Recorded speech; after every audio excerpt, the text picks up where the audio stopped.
Você está no canal Mapa do Dia com o pastor Oswaldo Lima. Hoje é quinta-feira, 3 de abril de 2025. Muito bom estar com você mais uma vez. O estudo da palavra nos motiva a estar falando sempre a verdade da palavra do Senhor e enchendo o nosso coração de conhecimento, de esperança e da presença do Espírito Santo, que é aquele Espírito que nos faz entender a Bíblia.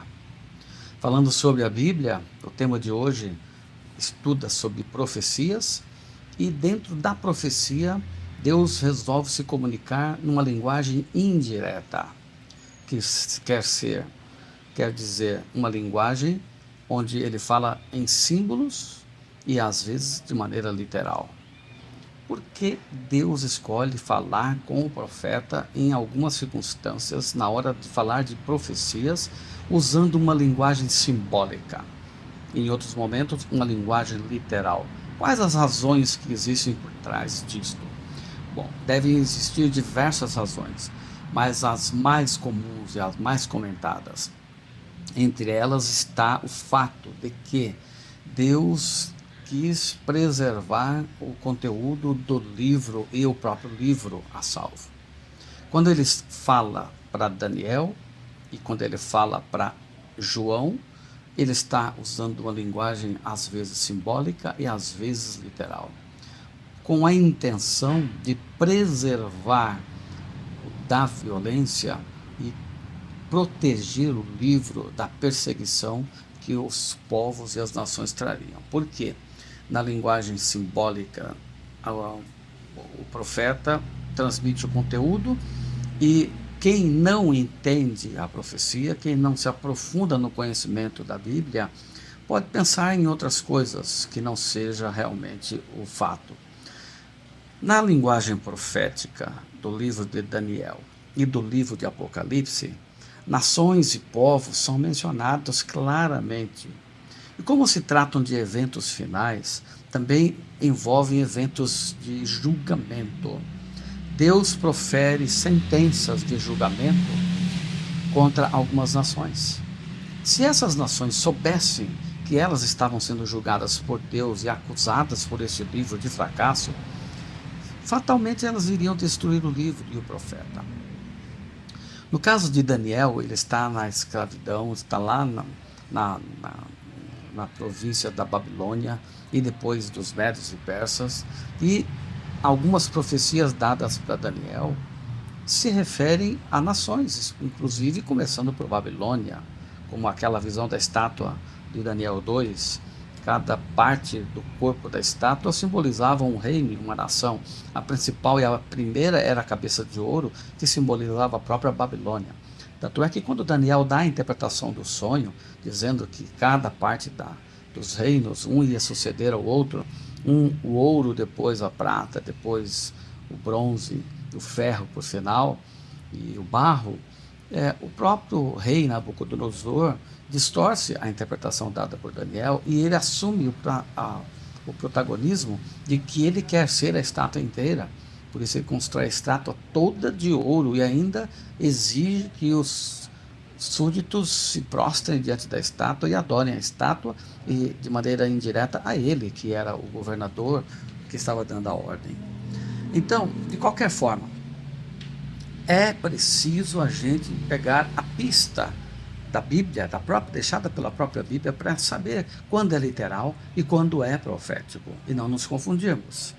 E uma das maneiras mais fáceis de a gente descobrir qual é a linha correta para interpretar o momento que é simbólico e o momento que é literal, é a gente comparar os símbolos dados dentro da profecia, daquele contexto, daquele momento, mas também ao longo de toda a Bíblia, quando se fala sobre aquele metal, sobre aquele reino, sobre aquele poder, sobre o caso dos chifres, o que representam em cada gestão, em cada profeta, em cada período.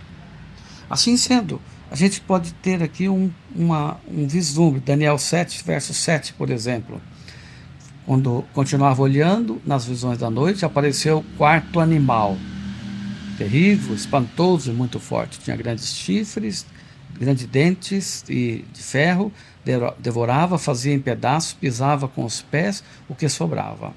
Era diferente de todos os animais, um animal terrível e espantoso. Daniel 8:3. Levantei os olhos, eis que diante do rio estava um carneiro, outro animal que tinha 2 chifres. E aí tem a interpretação. Daniel 7:24. Os 10 chifres, olha a explicação dos chifres.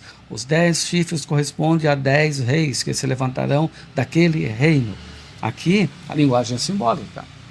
Cada reino, cada animal simboliza um reino. Então não é uma interpretação literal, simbólica. Vamos aqui para Apocalipse 1:16. Na mão direita ele tinha 7 estrelas. Na sua boca saía uma afiada espada de 2 gumes. O seu rosto brilhava como o sol na sua força. Aí vemos o próximo, Efésios 6:17. Usa também o capacete da salvação e a espada do Espírito, que é a palavra de Deus. Hebreus 4:12. Porque a palavra de Deus é viva e eficaz, mais cortante do que qualquer espada de 2 gumes. Ó, então você vê que você vai no autor para o outro, aquilo que era enigma lá, espada de 2 gumes, agora aqui já fala que a palavra de Deus é a espada. Usa a espada, que é a espada, a palavra de Deus. Aqui quando fala das estrelas, de Apocalipse 1:16, tinha 7 estrelas, na sua boca saiu uma espada afiada de 2 gumes. As 7 estrelas simbolizam as 7 igrejas. Daniel 12:1. Viu-se grande sinal no céu, uma mulher vestida do sol, com a lua debaixo dos pés. A mulher em profecia vai simbolizar igreja. Apocalipse 21:2. Vi também a cidade santa, a Nova Jerusalém, que descia do céu da parte de Deus, preparada como noiva.